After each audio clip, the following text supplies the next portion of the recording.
Hi.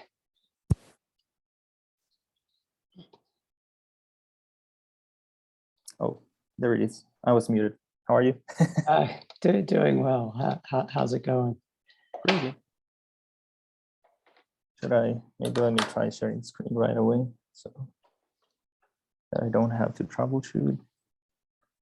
Yeah, I just made you a co-host, so. Yeah, it's working fine. Cool. Good. Yeah, it looks good. Mm-hmm.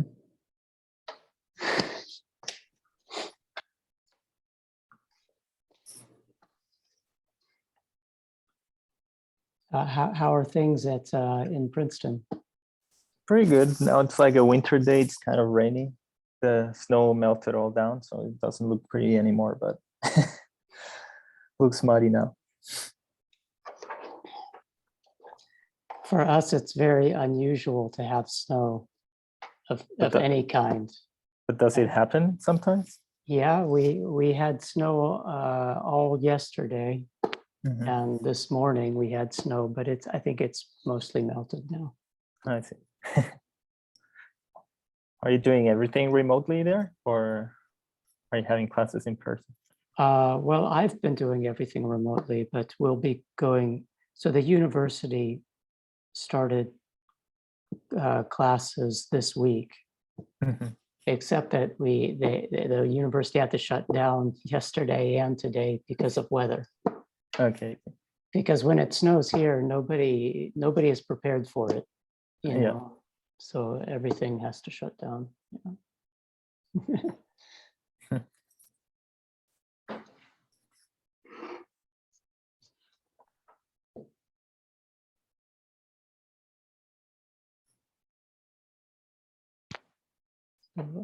Hi, Hunter. Hello. Hey. Hi, Francesco. I'm Hunter. Nice to meet you.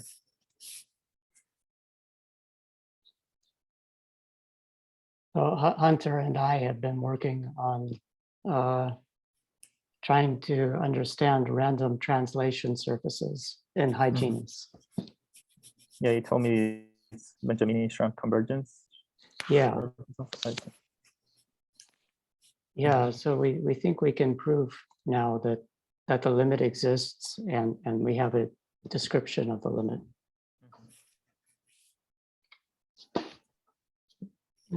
But we're still writing it down. Yep.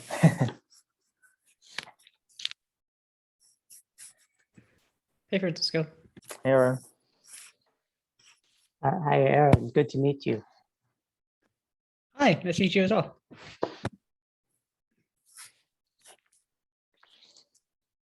You're in a different place as always when we chat, Aaron. Yeah, my wife is currently in the office right now, so I'm stuck in the living room. Nice.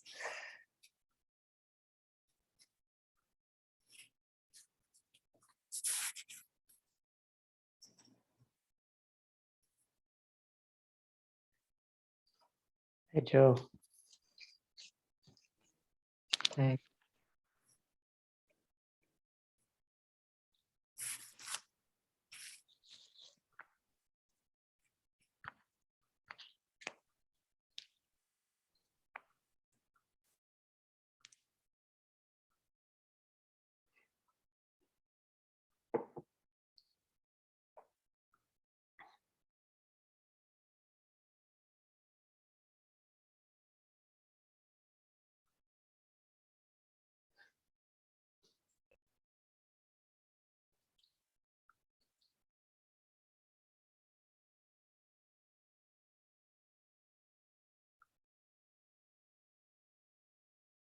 So it might be good to wait for a minute or two. Yep. We usually have a larger crowd than this, so.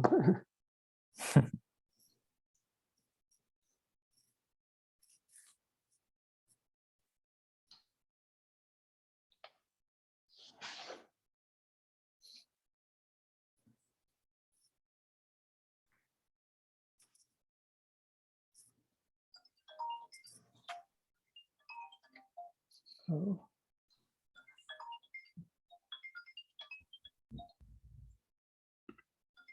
I'm gonna, I need to take a phone call so somebody else can take over for a minute.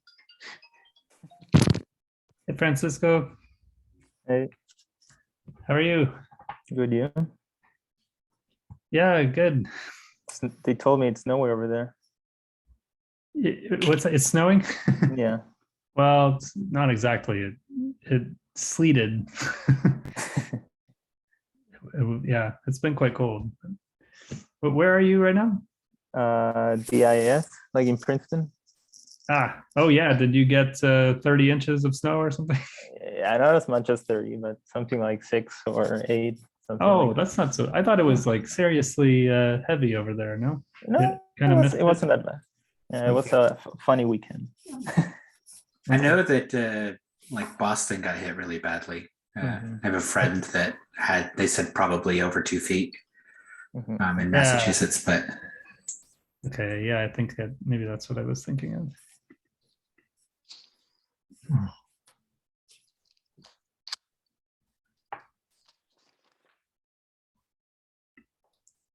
So you're there for the whole year, Francisco? Yeah, or- for the year.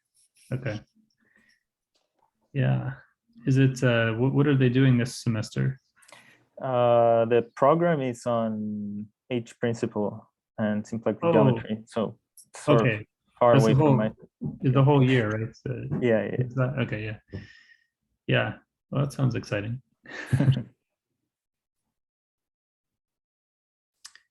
Okay, I think Lewis might be back. Lewis, are you back? Yeah, I'm back. I think I think it's a good time to start. Okay, great. So we're happy I? to have Francisco talk about effective mapping class group dynamics. Yeah. Okay, so I'll take it from here. So yeah, let me obviously thank the organizers, especially Lewis for the invitation, and obviously all of you for being here.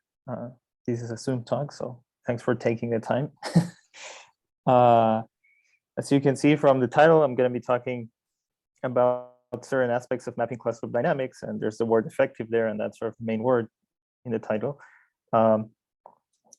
And please feel free to stop me at any point if I'm going too fast, but just let me know. I'm happy to take any questions.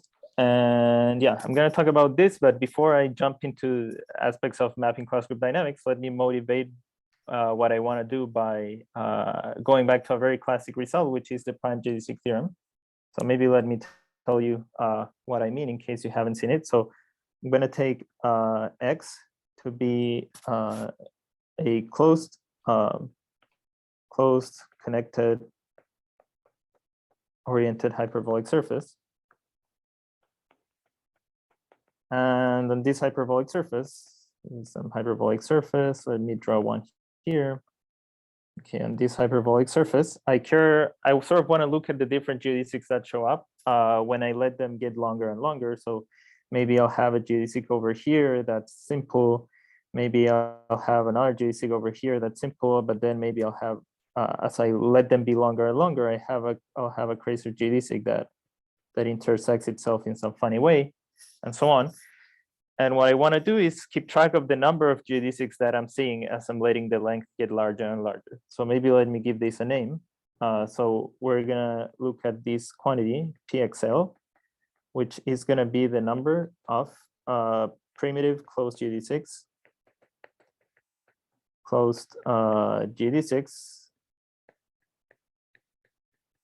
on X of length less than or equal to a certain threshold L.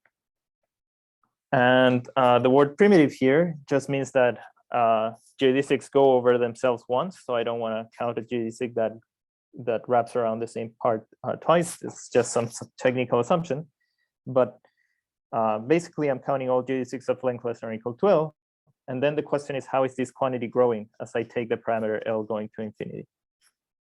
And the answer to this question is this famous theorem, originally going back to Selberg. And I should also mention Haber there, but some people like to attribute it more to Selberg. And I should also mention a different approach due to Margulis in the 70s. And what these results say is that this number grows like a logarithmic integral, which I'll define in just a second. Let me write it like that for now, plus some error term, which grows at a slower rate than the leading term. So what's the leading term here? This guy, maybe let me tell you what Li of x is. This is just the integral from, say, 2 to x of dt over log t. Asymptotically, when x is large, this just behaves like x over log x, just to give you an idea. So in particular, this leading term in this estimate is behaving like e to the L over L. Yeah. And what else am I missing to tell you? This kappa is some constant which depends on the geometry of your surface. Yeah. So this is the Prime Gt6 theorem, very famous result. It tells you that if you count all geodesics, you have a leading term which has exponential growth. It's like e to the L over L, and then even it's so nice that it gives you an error term which has this gap kappa with respect to the leading term. Yeah, that's sort of the classic result that I want to start with. But what I want to focus on, or sort of the motivation that I want to introduce, is that I want to look at counting problems where let's say more refined counting problems, where I not only ask the curves to have a length less than a number, but I put an adjective in front of them. So instead of saying primitive here, maybe I want to count curves that are simple. Maybe I want to count curves that have one intersection. I want to put some sort of adjective in front. And perhaps the most refined way of putting an adjective in front of these countings is using the notion of topological type, which is what I want to introduce next. Yeah. But let me know if there are any questions about this classic result. Yeah, I had a question. That the volume of the manifold that is within a distance L, or rather the volume of the universal cover that's within a distance L, is growing as e to the L. Is that right? Yeah. So what this says is that the density of points that are, as you go out in a geodesic neighborhood, the density of points that correspond to the starting point is dropping like a factor of 1 over L. Yeah. So is that, or you're losing them because of the requirement that they're primitive geodesics instead of just any old geodesic? So yeah, and you're the dominant thing that causes it to die out. That causes it to die out. You might also lose them because even though your starting point is the same as your endpoint, the corresponding geodesic that you get might not be smooth at that point. So there's a bunch of factors that are causing you to lose it. Yeah. So what you're saying is, like, if you count all points that belong to the orbit of, say, the cover group, you're going to get something that grows like e to the L. But not all of those points correspond to closed geodesics because they might not be closing up smoothly. There's some homotopy that's going on there, and that's some part where you're losing points. Does that make sense? Yes, that makes a lot of sense. Thank you. Okay. Any other questions? Okay, so then let me tell you what this adjective that I wanted, sort of this way of putting adjectives in front of curves, that's what I call the topological type.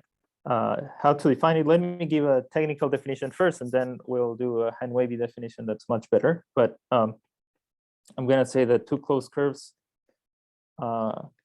let's call them gamma 1 and gamma 2 on homomorphic surfaces S1 and S2 are okay, we are said to have the same topological type,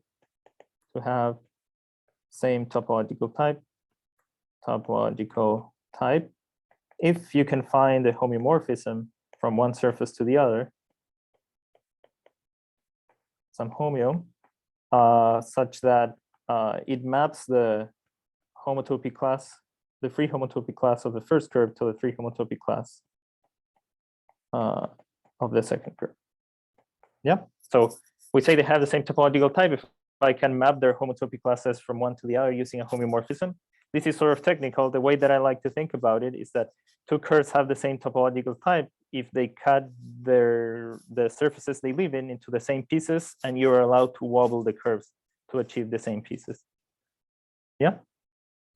So let me put you some pictures where it will become clear, more clear what I mean. let's first look at the picture here on the left. I've drawn a curve in red, which represents a particular topological type. It's the topological types of simple closed curves that do not separate the surface. And you can see that that curve has the same topological type as this curve here, precisely because either of them, if I cut the surface along it, I'm going to get a surface of genus 1 with 2 boundary components. Yeah. So even though they're different curves, they have the same topological type. They cut your surface into the same pieces. That's one example of 2 things that have the same topological type. An example of 2 things that have different topological type would have been to cut my surface along this other curve.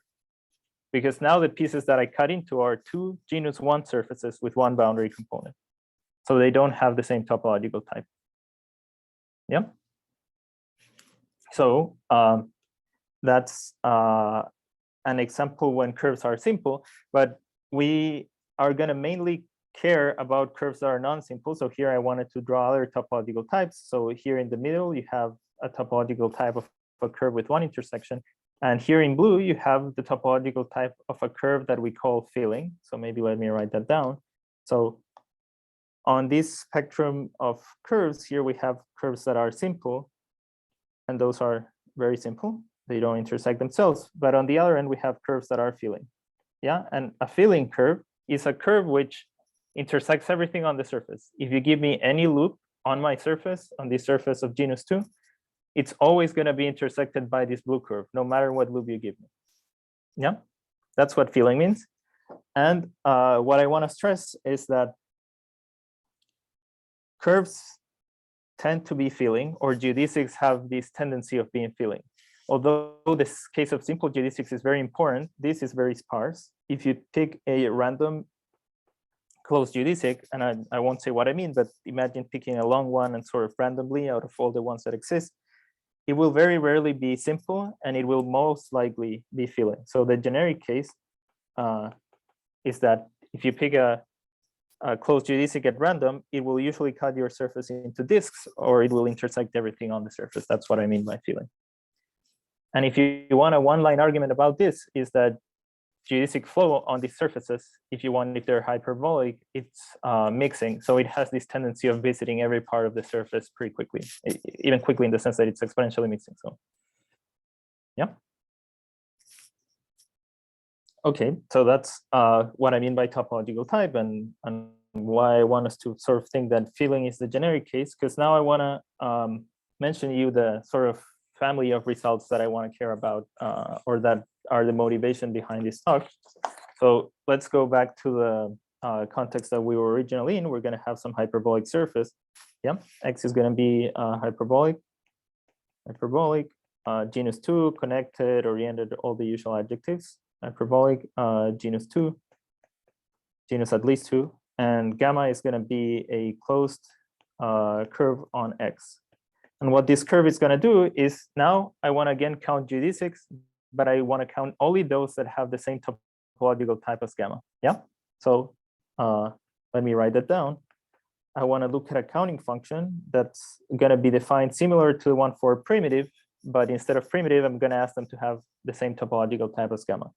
So this is the number of closed geodesics on X of the same topological type,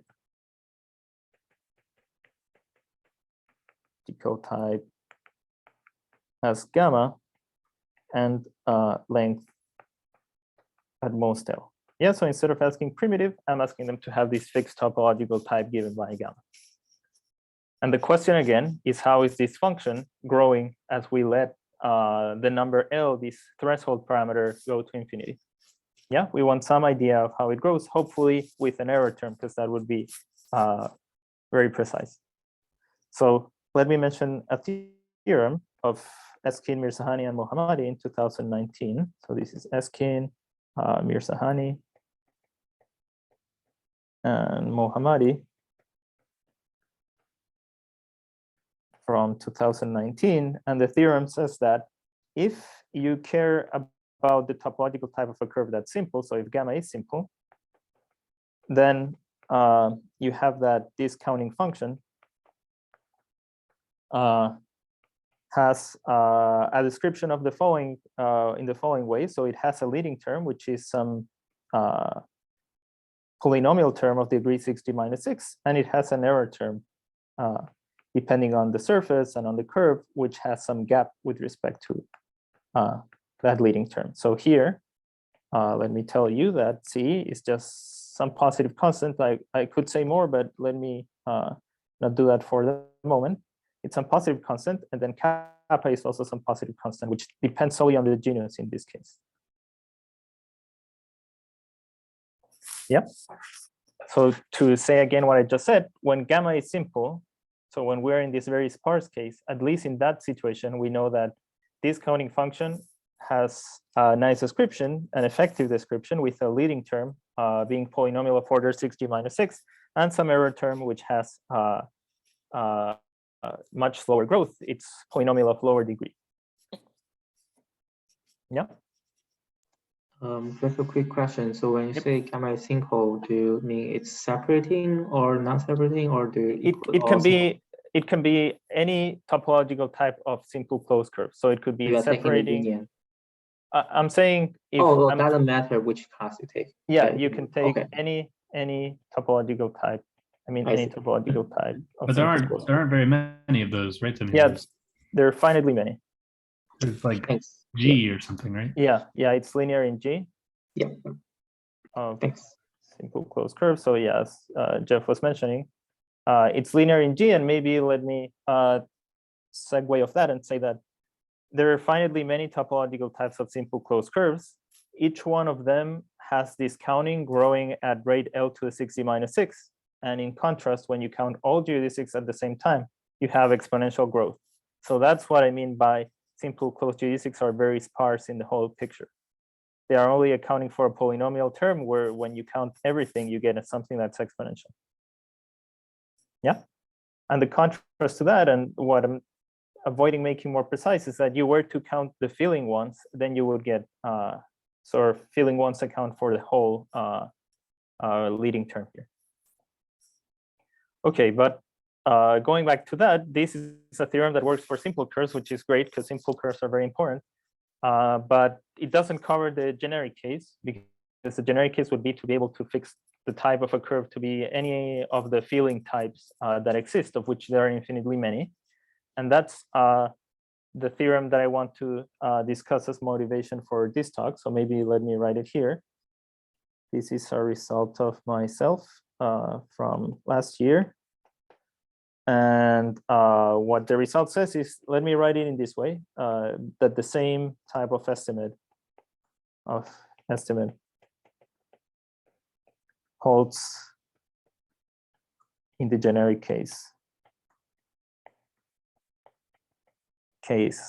when gamma is filling.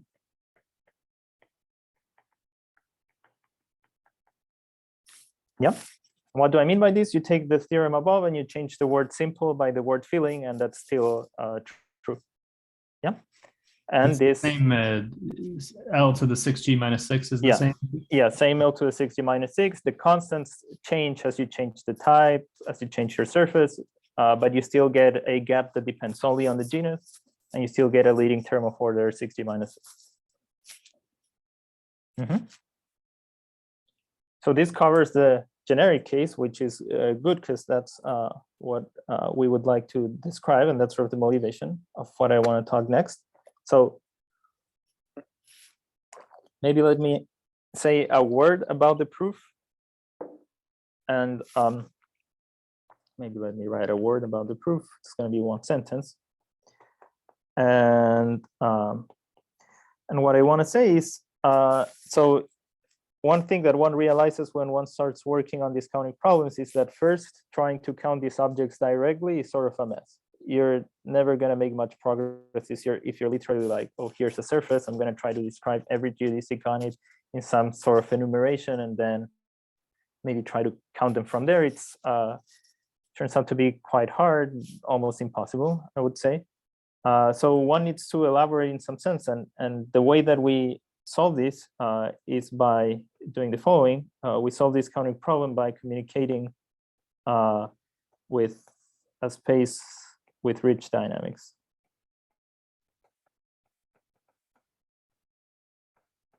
And the space in this case, let me tell you, is going to be Teichmüller space. And I'm going to define that in just a second, but just to give you names.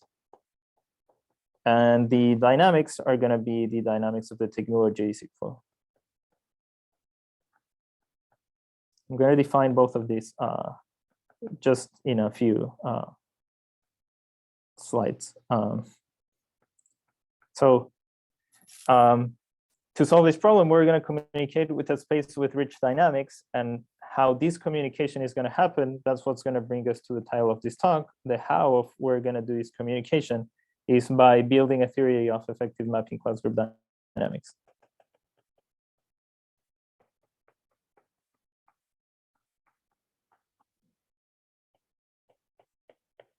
Yeah, also review what the mapping class group is, where it acts, and so on. We'll talk about that in just a second, but this is sort of to give you a preview of what I'm going to talk about for the rest of the talk.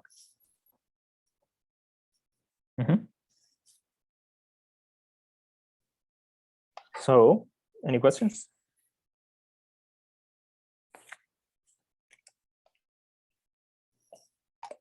Okay, so what I'm saying is that the most important actor in some sense is going to be Teichmüller space with its flow, but also the mapping class group. So I better introduce the mapping class group and tell you what spaces is the mapping class group acting on that I care about. So maybe let me begin by doing that. So I'm going to take SG to be a closed, connected, the usual adjectives that I use, oriented surface of genus G. Sorry, Francisco. Yeah. Were you going to say something about the case of curves in between simple and fill? I mean, they're two extremes, right? Yeah, that's a great question. And the answer is that that's something that I would like to do, but I'm not able to do at the moment. Ah, okay. Yeah. Yeah, good question. Yeah. That because so your techniques are very different than Eskin, Mirzakhani, Mohammed? Yeah, they're completely different. They tackle like these both regimes in completely different ways, and their techniques really need simple. My techniques, they don't really need feeling, but it's extremely convenient if the curves are feeling. Like it sort of reduces the work a lot, and I still think you should be able to do the intermediate case maybe with my techniques, but it would require a lot more new stuff. Okay. Yeah, thanks for your question. So what I was saying, yeah, we have some surface of genus G, and the mapping class group of that surface, which I usually denote mod G, actually, that's my usual notation, is a group of orientation preserving homeomorphisms of the surface up to isotopy. So maybe let me write that this way. Yeah, that's the mapping class group. And a good friend, and where does it act? So let me tell you first a space where it sort of acts very naturally, and that's the space of free homotopy classes. Topy classes of closed curves on SG.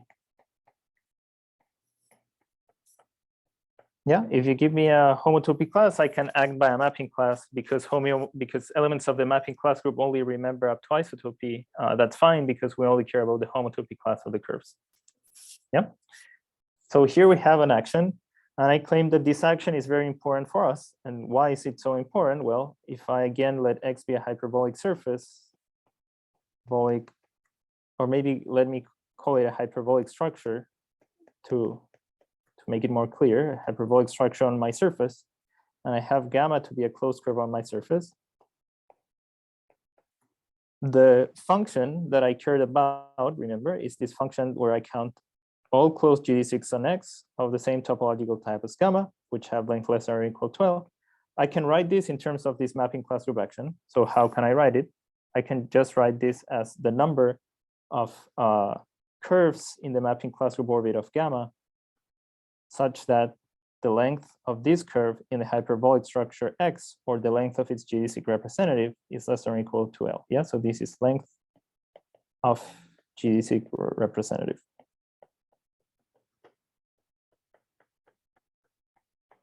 what I'm trying to say is that if I want to count all curves of a given topological type, I can just take the curve and move it around using the mapping class group. And then for each one of the curves that I get, they have the same topological type as gamma by definition, and they cover all of them. And then I just look at their geodesic representatives and check their length. Yeah. Okay, so that's why this action is relevant. But the problem is that trying to study this action directly is also kind of a mess. Mainly, you have an action of a discrete group on a discrete set of free homotopy class of closed curves. There's not much that you would attempt to say just with this setting. So I suggest we look at other places where the mapping class group acts on, and that other space is going to be Teichmüller space. Yeah, so that's what I want to mention next. So okay, so what do I want to mention? So where else does the mapping class group act on? Well, it acts on Teichmüller space, which you might have seen somewhere described as the space of representations from the fundamental group of the surface to PSL2R modulo conjugation, some representation variety. You can define it this way, and maybe here it's obvious what everything is, but I don't want to think about it this way. I want to think about it in terms of geometry. So let me do it that way. So more geometrically, we want to consider Teichmüller space to be what I denote TG, and this is going to be the Teichmüller space of marked complex structures, marked complex structures on our surfaces G. What do I mean by this? I just mean pairs x comma phi, where x is a Riemann surface and phi is some homeomorphism. Yeah, from our base surface as G. Oops.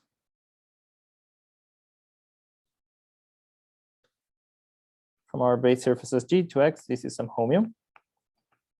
And what these pairs encode, this is sort of a close cousin of the moduli space, but what this encode is, I have a Riemann surface and it communicates with my surface, base surface as G. And this is helpful because if I have a curve on my surface as G, then that gives me a curve on my surface X just by using the marking. So it's sort of, it's like the moduli space with a bit more communication. I should say that here there's some equivalence relation, which is something like up to isotopy and conformal map, but let me not go into too much details. Just think about it as a space where I've put together all my Riemann surfaces with some extra information, sort of a basis. And the mapping class group clearly acts on this space in a natural way by changing the markings. Yeah. So more specifically, if I give you a mapping class phi and I want it to act on a pair x comma psi, then this is just going to be the same surface, but the marking now changes. And I just write it with an inverse so that I get a left action, but it's just an action that changes the marking.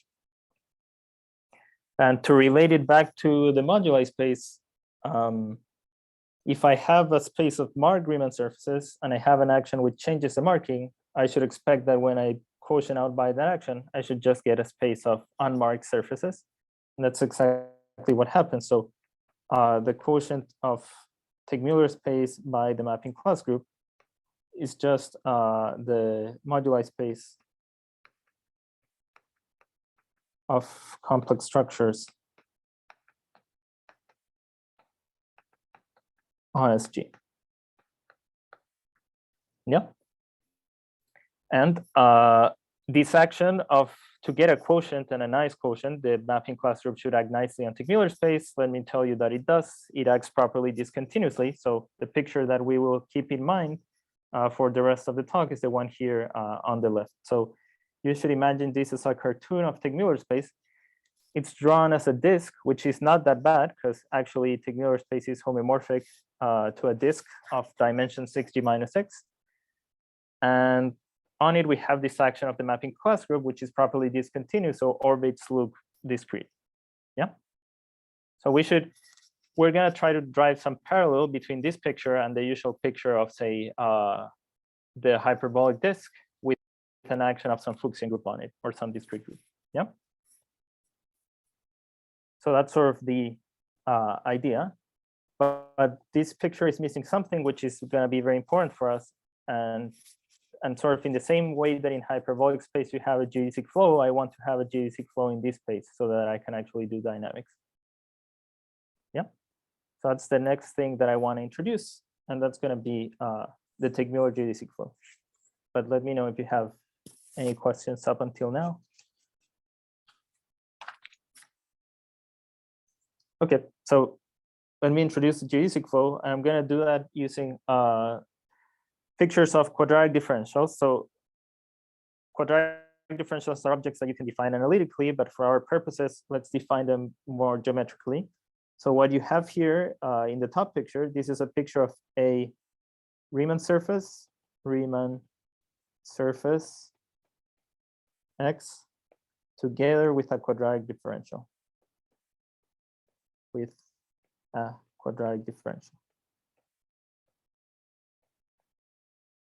So for us, a quadratic differential is going to be just pictures of this sort. So what is this? Maybe let me zoom in a bit more. This is just a polygon on the plane with sides, parallel sides identified by translation or translation and 180-degree rotation. Yeah, so for instance, here the two red sides are identified by translation, but say the two blue sides are identified by translation and 180-degree rotation. Yeah, so you translate this guy over here and then you rotate it. What do these pictures represent? They represent a lot of stuff. They encode a lot of information, but in particular, they are encoding a topological surface. Yeah, you carry out this gluing, you get a topological surface. Not only that, but they're also encoding a Riemann surface because all the gluings that you're doing are all holomorphic transformations. Translations are holomorphic, and 180-degree rotation is also holomorphic. So no problem there. There's these vertices of the polygon, which you have to be a bit more careful because they look like singularities, but believe me that you can patch them out. At the end of the day, what you end up getting is a Riemann surface, but it's a bit more than a Riemann surface. It's a Riemann surface represented via one of these polygons. And why is that useful? That's useful because it is going to prescribe, this picture prescribes a one parameter family of the formations. Family of the formations of Riemann surfaces, and it's very easy to describe. You take this polygon and you act by this diagonal matrix over here. Yeah, I took this polygon, I applied this matrix for some value of t, and then I got a polygon that's squeezed in the vertical direction and stretched in the horizontal direction. Yeah, this transformation is far away from conformal, so in general, you should expect this to be a non-trivial deformation, and it's actually going to prescribe a one parameter family of deformations that correspond to the unit speed geodesics of a metric, geodesics of the Teichmüller metric. Yeah, I'm not going to give you other definition of the Teichmüller metric other than saying that it's a complete metric on Teichmüller space, and these are its unit speed geodesics, and that completely specifies it. But this is how we want to think about it for now. Yeah. And maybe to continue this picture with the upper half space or the hyperbolic disk, we can then assemble all quadratic differentials of unit area to get a bundle of unit area quadratic differentials over Teichmüller space. And I won't use this notation much, but I just want to tell you this acts like a unit tangent bundle. Technically, I should say cotangent, but let me say tangent. This acts as a unit tangent bundle for Teichmüller space. So going back to this picture above, now I have the following thing. I can give you a quadratic differential at x, and you know how to, if I give you a quadratic differential, meaning I represent x as one of these polygons, you know how to follow that thing using the Teichmüller geodesic flow. Yeah. So it's now we have a flow, which is great because now we can do dynamics. Yep. So maybe let me check if there are any questions about this.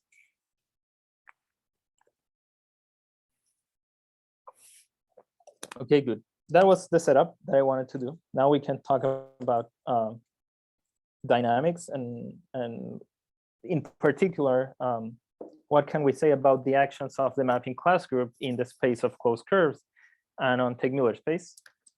And I want to begin with the action on Teichmüller space. So let me begin there because we have a flow, so we have access to much more dynamics. So maybe let's start there. Here's a question that I want to ask. I'm going to look at Teichmüller space like here, and the question is going to be very informally, how does the mapping class group distribute points over Teichmüller space? Yep. I know that I have this properly discontinuous action of the mapping class group on Teichmüller space. And now I want to know how it's sort of laying out the points over Teichmüller space. So what do I mean? So I want to look at this picture here on the right. I'm going to have some point X, which I'm going to leave there as the center of some ball. And I'm going to have another point Y on Teichmüller space to which I'm going to apply the action of the mapping class group. Yeah, that's going to describe me some discrete orbit, which I've drawn here roughly. I've drawn as many points as I can. And then what I want to do is I want to consider a ball of a certain radius around X, and I want to start growing this ball larger and larger. And as I grow it larger and larger, I want to see how many of the blue points land inside the shaded ball. Yeah, that's the idea. I want to know how that grows. So sort of the question that was asked at the beginning of the talk for hyperbolic surfaces, but I want to do the same question for Teichmüller space. So let me just write it in words. For 2 points in Teichmüller space and some radius r, I'm interested in the number of points in the mapping class group orbit of y that land inside the ball of radius r around X. Yeah, that's the quantity that I care about. And maybe let me then introduce a result. So this is a theorem, and if you want, proved in 2 stages. So first there's work of Arana-Herrera, Bufatov, Eskin, and Mirzahani from 2012. And then there's work of myself from 2020, where the end result of this work is that this counting up here, we can also give a very precise estimate.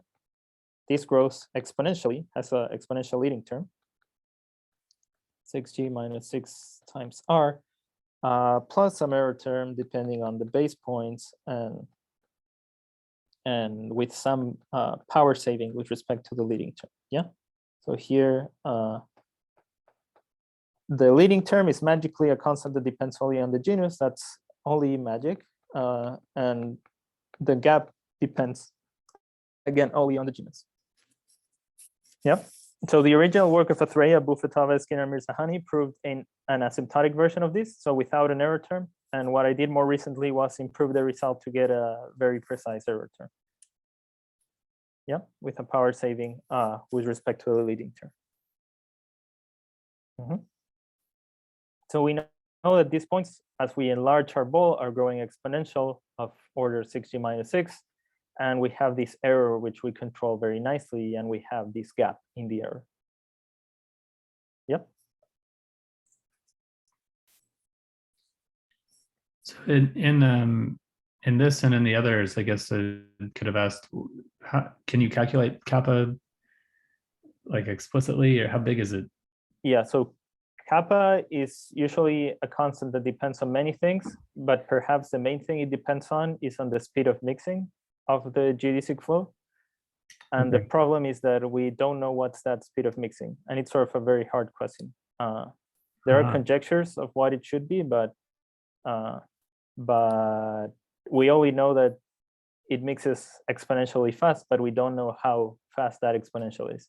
So Really? Okay. Yeah. So that's the limitation. That's the main limitation to give an explicit value for kappa here. I see. Okay. Any other questions?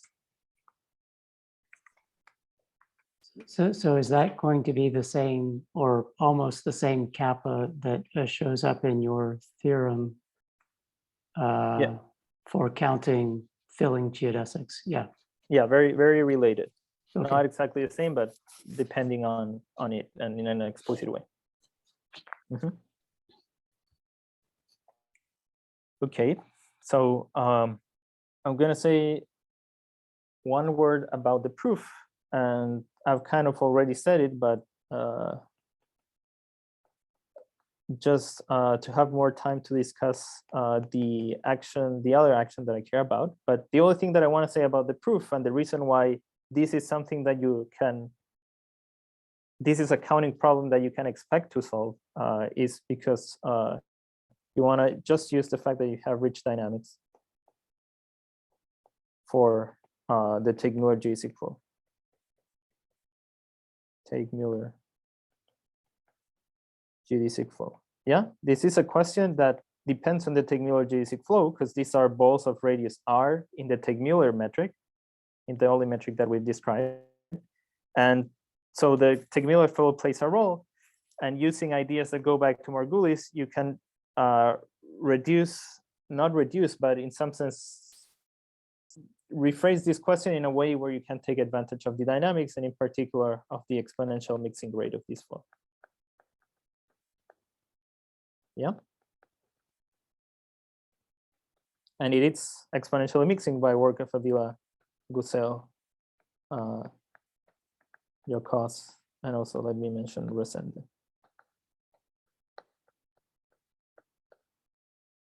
Yeah. Okay, so that's as much as I'll say about the proof of this guy, because I want to have enough time to discuss the other action that we care about, because that's where things get a bit more intricate. Yeah. So here we have an action in this Teichmüller space where there's a flow. So that flow plays a role. It has rich dynamics. So if you try to do a counting problem, you expect to be able to say something at least.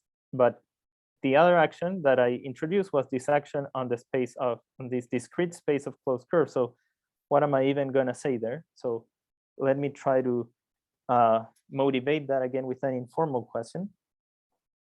So here's the informal question, and it's going to look similar to the one that we asked for Teichmüller space, but now on the surface. So I ask, how does the mapping class group distribute curves over a surface?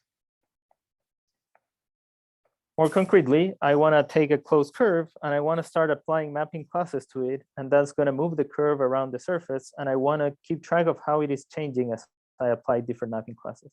So that's what I've drawn here. So I'm going to have a curve, say beta. Here's going to be beta in blue, and here's going to be alpha in red. And what I want to do is I want to apply mapping classes to beta and start to see how many times it starts intersecting alpha. Yeah, so alpha is going to remain always on the same place here and here. And I'm going to start applying mapping classes to beta. So this is going to be some mapping class G, this is going to be some mapping class H, and so on. And you can see that depending on the mapping class that I pick, what I see. So here, for instance, I was maybe a bit lucky and I saw 2 intersections. But maybe the next mapping class that I pick is a Dane twist around alpha, and it doesn't increase the number of intersections. But then maybe I'm way more lucky and I pick this mapping class H, and then I end up seeing a curve that has 6 intersections with alpha, or maybe many more. Yeah. So in general, we want to know, as I apply different mapping classes to a given curve, how is it looking on the surface? How is it intersecting other curves? That's sort of the rough idea of what we want to tackle now. Yeah. That's roughly. So maybe let's say what the answer is going to look like, and then we'll spend time making both of these things more precise. So the answer that we're going to give is sort of the surprising part, and that's that the mapping class group action on closed curves effectively tracks the action,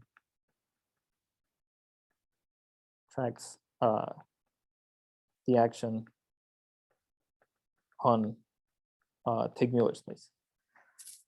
So although they seem completely unrelated at first, this action on Teichmüller space and this action on closed curves are going to be directly related in the sense that the action on closed curves is going to mimic or be driven by the action on Teichmüller space in a way that I'll make precise now. Yeah. Okay, so let me try to make that precise because that's one of the main points of what I want to discuss. And so what is it that we're interested in then? So maybe let's make it more precise. Let's start by making the question more precise. So we're going to have two closed curves, alpha and beta.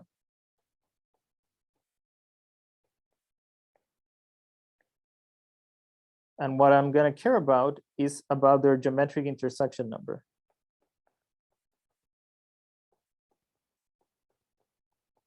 Or better said, the geometric intersection numbers as I move G by different mapping classes. So I'm going to care about the geometric intersection number between alpha and G dot beta for G, a mapping class. Yep. And what's the geometric intersection number? It's not exactly the algebraic intersection number, but when I say the intersection between alpha and G dot beta, I want to look at the minimum number of intersections between if I allow myself to homotope alpha and allow myself to homotope G dot beta. Yeah, that's what the geometric intersection number is. You allow yourself to wiggle the curves and you are looking to achieve the minimum number of intersections possible. So I claim that this is a quantity that we can control if we control what G does, the mapping class G does on Teichmüller space. So for that, I want to look at some auxiliary information. So I'm going to pick two auxiliary points on Teichmüller space. Let me say auxiliary. Just I fix any two that I want. And then the theorem that's going to relate these two actions is going to be the following. So what we're going to say is the following. We're going to say that for all but quantitatively few mapping classes,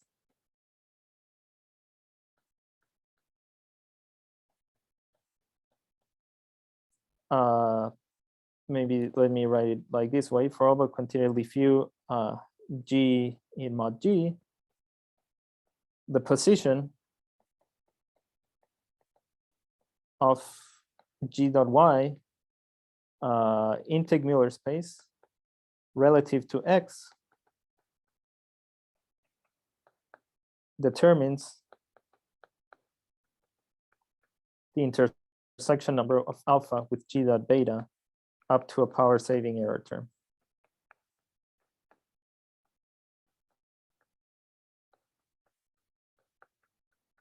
Yeah, so let me say it again. I allow myself to forget about few mapping classes, and maybe I won't have much time to say exactly what I mean by that, but believe me that it's a very, very precise notion of just dropping a few mapping classes. And for the rest of them, I know that if I know where G dot Y lands in Teichmüller space relative to X, and I'm going to show you a picture in a second, then this is going to determine the geometric intersection number that I want to compute. And that's what I mean by tracking. Yeah, that if I know how G acts on Teichmüller space, I sort of instantly can compute this number. And here's going to be the formula. And maybe let me say, give a warning that the formula is a mouthful. It's like a big expression, but it's the right expression. So there's not much that I can do to simplify it. But let me read it for you in words, and you're going to see that it means the same as above. So this is the quantity that I want to compute, this intersection number. And what I'm saying here is I'm going to need to know how the position of G dot Y relative to X. So I'm going to need to know their distance, and I'm going to need to know the starting quadratic differential that I need to follow to get from one to the other. Remember, quadratic differentials are like tangent vectors. And I need to know the ending one that I need to get from one to the other. And if I know that information, then I can just plug it into this formula, and I'll get a leading term, which is exponential on the distance, and then I'm going to get an error term, which has a power saving gap. So this is sort of hard to digest, especially in the restricted time of this talk. But let me give you two other interpretations of this formula. One of them is a decoupling principle, and it's the following. If I want to compute, another thing that this formula is telling you is that if you want to compute the intersection of alpha with g dot beta, you don't really need to know how alpha and g dot beta are interacting between themselves. You only need to know how alpha is interacting with this term, which is some foliation related to the starting quadratic differential. This term, which has to do with some foliation related to the ending quadratic differential, and this distance. So in some sense, for large R, this intersection number tends to decouple, and these guys look sort of independent. So there's some sort of decoupling going on. That's one thing. So this decoupling looks like mixing of, I mean, it comes from mixing of the geodesic flow, I guess. Yeah, it comes from, maybe the best place to say that it comes from is from, it comes from the renormalization dynamics of the geodesic flow and the ergodicity of the straight line flow on the surface. So that's where it's really coming from. Maybe let me say one more thing, and then I'll try to say at least one word about the proof. But this is like a decoupling thing, and it also, if you have seen it, it shows that in some sense, most of the mapping class group acts like pseudo-anosovs.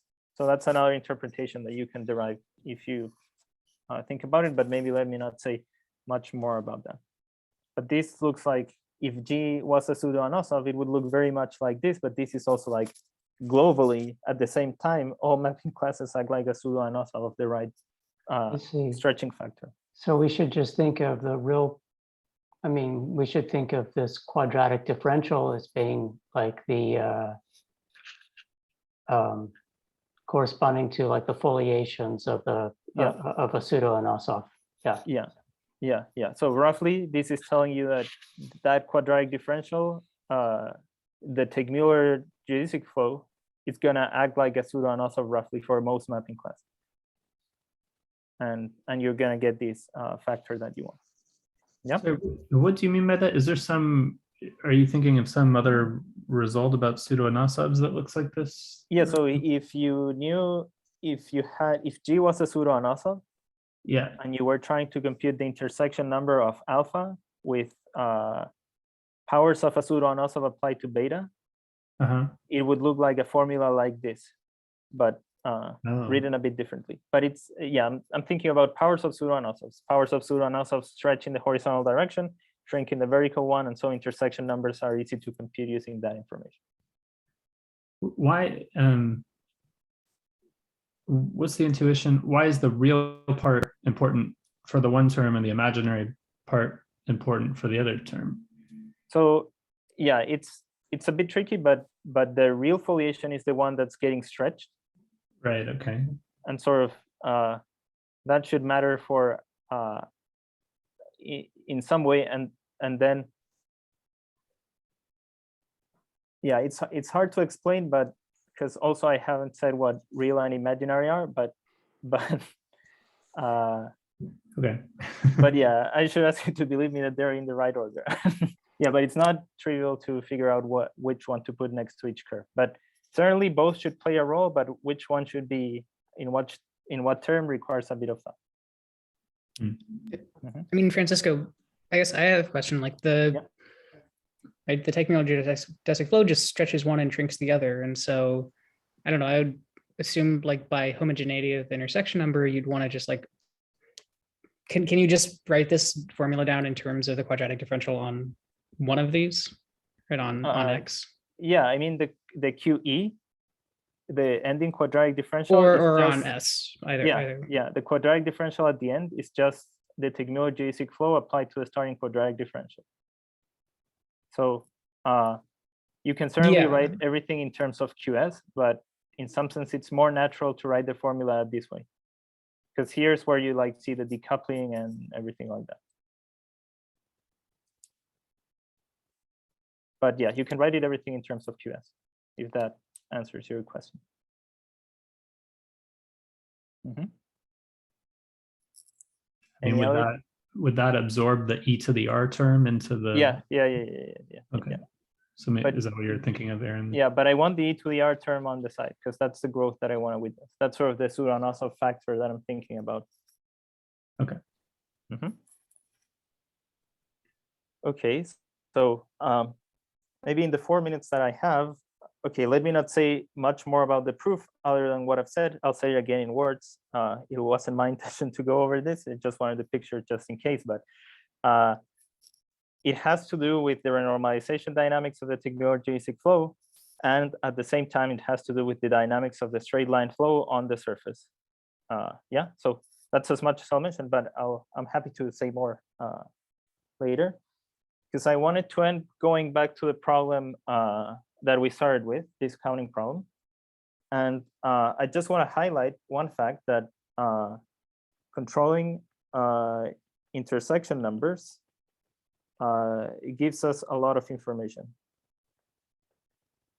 And this goes back to Bonahan, who proved the following informally phrased statement. Bonahan, this is around 88, and that's that closed curves approximate geodesic currents. I'm not going to tell you what a geodesic current is, but what I can tell you is that what this statement tells us is that in the previous formula,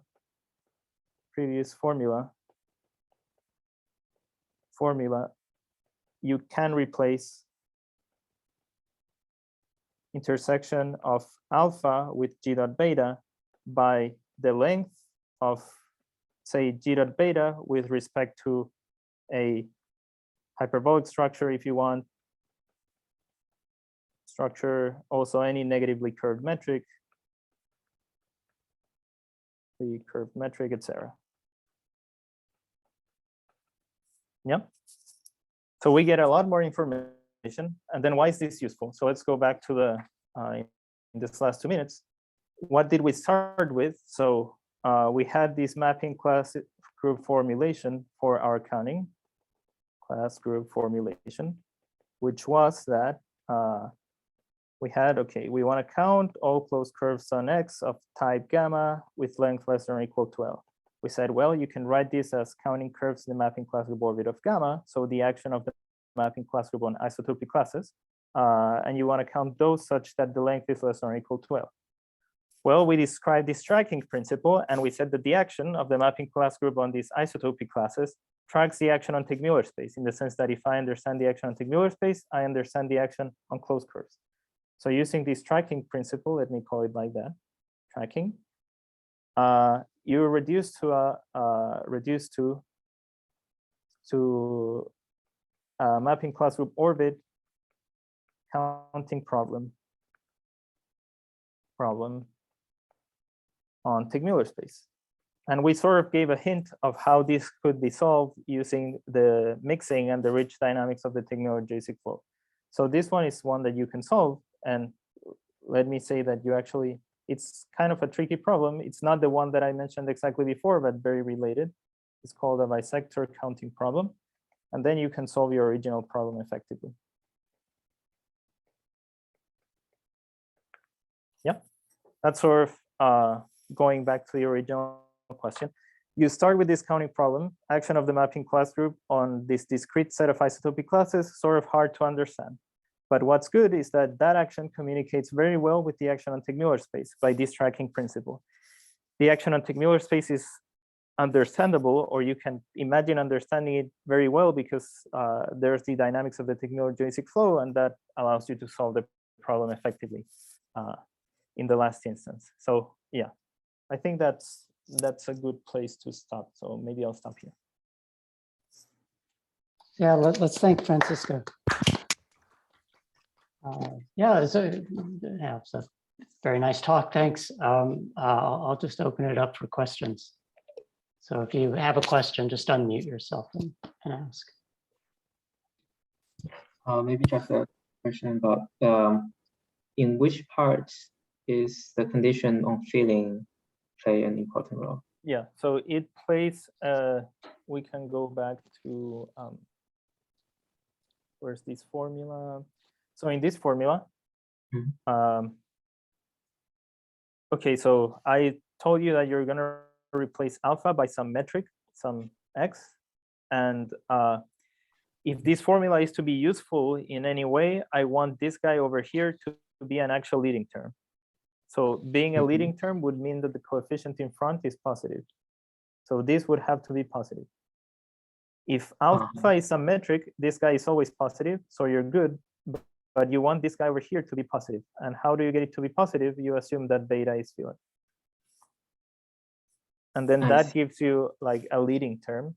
I claim that even if it wasn't filling, you can refine this estimate a bit more and work around that, but it takes a lot of work and I haven't been able to do it that precisely. Thanks.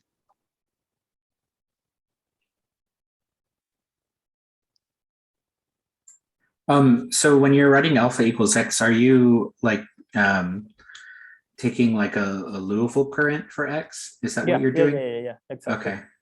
Yeah, I'm approximating to get from closed curves to currents. I approximate the Liouville current of x by a family of closed curves, and the error term behaves nicely enough so that you get a theorem in the limit. So, okay, so following up on Hunter's question, so this doesn't hold for just any filling alpha and beta. You need them to be sort of sufficiently, but you need alpha to be sufficiently close to some Liouville current or something, or alpha can be any current here. Alpha can be any curve. I mean, alpha and beta here can be, alpha can be any current and beta has to be a closed curve. It's sort of kind of artificially in the proof, I cannot make both be currents. I need one of them to be currents and one of them to be a closed curve. But okay. But yeah, it can be any current and then beta has to be any closed curve. The question is the estimate useful if beta is not filling? Well, it's useful in certain cases and in certain cases it's not useful. But I mean, isn't there the same problem if alpha isn't filling? Yeah, the question is, yeah, if alpha is not filling, you should also wonder when is the estimate useful. The estimate is useful if the intersection of alpha and the real foliation of the starting quadratic differential is not so small. Right. So, but then when you're going to go and use this in your other flow chart, don't you kind of need to know that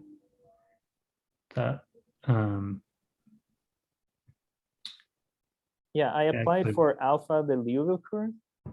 Yeah, so yeah, the notation is a bit weird. I applied, this is the x is the alpha above. Okay. And alpha is the beta above. Oh. So I should have written it as yeah. Wait, all beta in the mapping class with Borvid, whose maybe I can write it this way. Oh, okay, the okay. intersection between x and beta is less than or equal to f. Okay. That would be the way that you want to apply it. I see, and that's why you need beta to be filling. Okay, so x is filling, it's a Liouville current. Beta, you need beta to be filling so that you don't, so that you really know what your leading term is up there. Yeah. And you do this counting. Okay, cool. Another question, I know that you're working with the Teichmüller metric, but you had this counting result or this used exponential mixing of Teichmüller geodesic flow, and you were looking at a geodesic ball in Teichmüller space.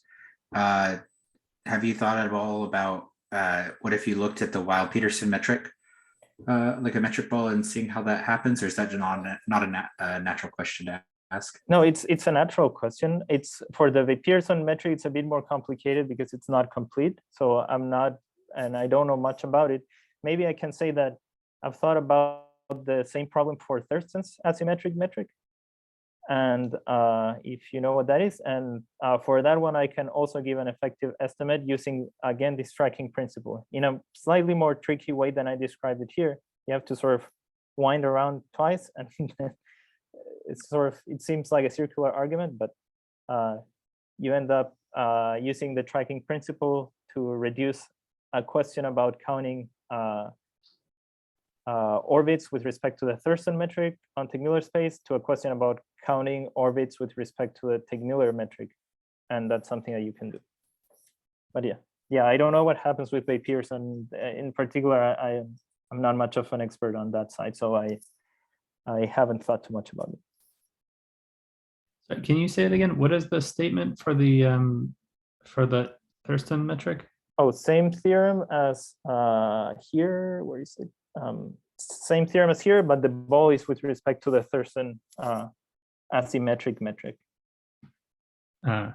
This one that doesn't measure the conformal distortion, but measures the Lipschitz distortion between surfaces. But what do you, instead of the geodesic, the Teichmüller geodesic flow, do you use like a Thurston stretch? No. That's sort of the tricky part. I don't use the Thurston stretch flow. I use the Teichmüller geodesic flow to study balls in the Thurston metric, which sounds ridiculous, but yeah, for some reason it works. And in some sense, it's this tracking formula that I wrote down is sort of secretly very powerful, and you can translate a lot of statements. So to give what is one that again, the striking formula, this thing here, oh, it this secretly encodes a lot of information. So I mean, to give you a reference, so you can write the Thurston metric as sort of the log of the length, the log of the soup over all curves of the length of one curve divided by the length of the other. So that is also something that you could write using down this formula. And that's what we do. We write that distance using this formula because it looks like intersection with fluvial currents, and we just play around with that. Oh, okay, cool. Yeah.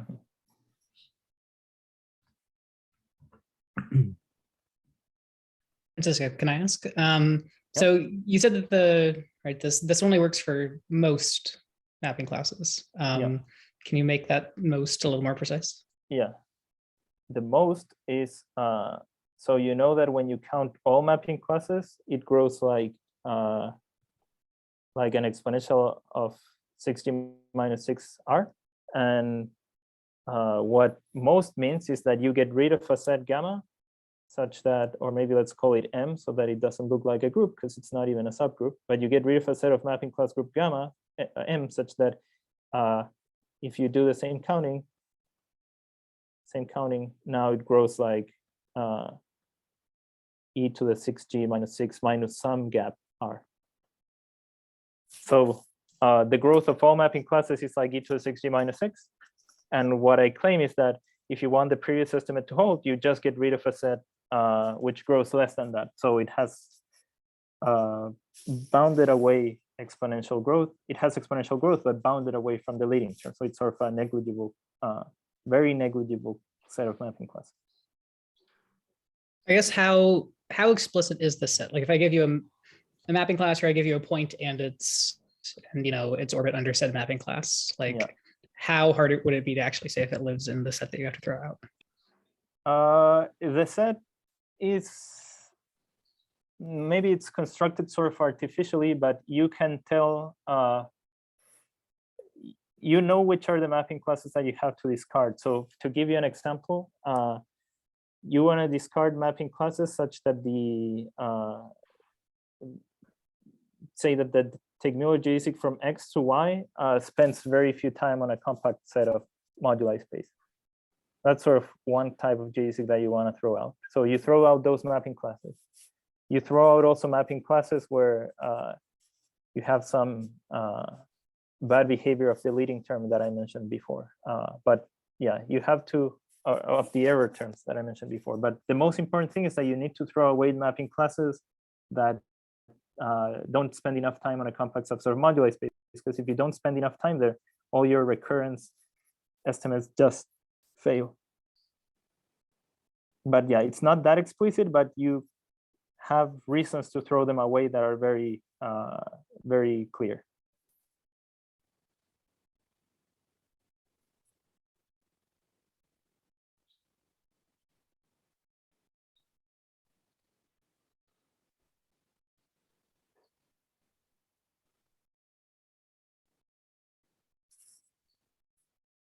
Any other questions?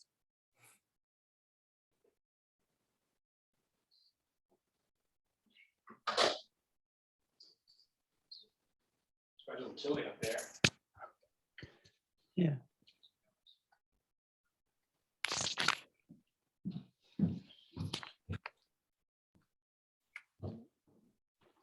Well, if there aren't any other questions, let's thank Francisco again. It was a very nice talk. Yeah, very I nice. don't, no. Yeah, I don't know what to say, but I enjoyed your Yeah. talk, but I don't have any questions. Not yet. Are you giving another talk next week? Yeah, next week. Is it about the same topic or? No, next week is about earthquake flow. Ah, okay. Yeah. That sounds One, fun. one of my favorites. It's definitely got a sexy name, earthquake flow. Cool. I'll look forward to that. Bye. Bye. Yeah, this is a really nice use of like ergodic theory, you know, tech ideas, and yeah. Yeah, in some senses, renormalization, but applied in a, I guess, different way than it was done before. So that's. Yeah, I mean, I guess I am kind of wondering, like, what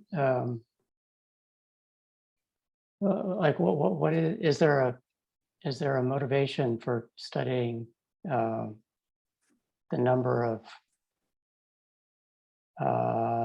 of curves of a given type and length? I mean, I know it's you know, Mirzakhani's theorem was related to other problems, like you know, is related to getting bounds on the volumes of moduli space. And like, is this related to something of, I don't know what to. When your curve has intersections, the relation becomes a bit weird, but it does have something to do with the volume of certain sets in moduli space or in Teichmüller space, actually. But the connection is a bit more sort of less crystal clear. It's not so. There are connections, obviously, but it's not say as pretty as it is in the case of simple curves, because there you cut along the simple curve, you get a surface with boundary. Everything is related to the volume of the moduli space of that surface with boundary. Here, you don't have anything to cut along to get anything sensible. So it becomes a bit more complicated, but it's still related to the volume of the Pearson volume of, I mean, the leading terms in discountings are still related to the Pearson volumes of certain sets in Teichmüller space, and you can describe those sets, but it's less pretty. I see. So like the constant that you get in your theorem, so it's maybe it's related to, let's see, so is it related to, you know, I guess in Mirzakhani's theorem, you know, it splits, right? It depends on X and then on the topological type of the curve, and it splits as a product of two things. Yeah. And in your theorem, does it split as a product? Yeah, it splits of as a things? product. The constant, depending on the hyperbolic surface, is the same, and the constant, depending on the curve, is another. You can define it in also some combinatorial way, but there and has to do with the Pearson volumes of certain sets. But yeah, the relation of, in Mirzakhani's case, that constant is explicitly related to, say, the leading terms of the Pearson volume polynomials. In the case of these other results, is related to either the Thurston volume of a simplex in the space of measured laminations that you can describe, or the asymptotic volume of some sets in Teichmüller space, but it's less. There's no like obvious connection to bordered surfaces or anything like that. I see. Mhm.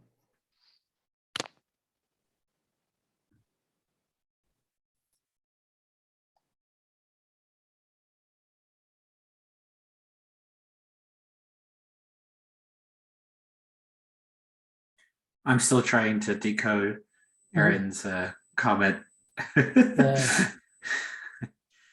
So in Weil-Peterson space, you can get to the boundary of Teichmüller space in finite time. So if you're looking at how many elements of a mapping class group, or sorry, yeah, you're counting the orbit, the number of points in an orbit of the mapping class group in a ball. I mean, I don't know, he's saying that there's infinitely many because this ball intersects the guess. boundary. Yeah, but there maybe I can mention a reference. What's the name?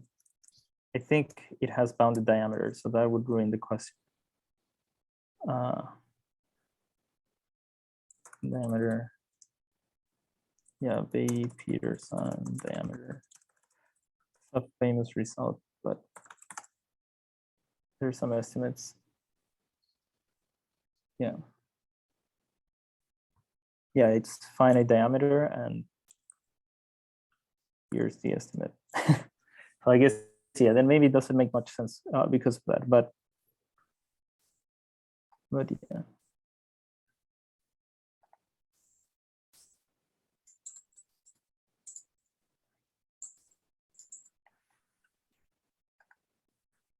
Oh, I see. Yeah, it has finite diameter, so you use right away to infinitely many. I don't know what's the threshold for when you see infinitely many, but that would be some sort of funny.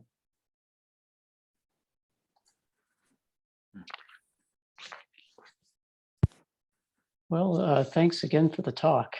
Yeah. Yeah, thank No you. problem. Very nice. Enjoyed it a lot. Yeah, thank you. I guess I'll see you all next week. Okay. Yeah, See ya. that's- Yeah, Yes, see you next week. see you.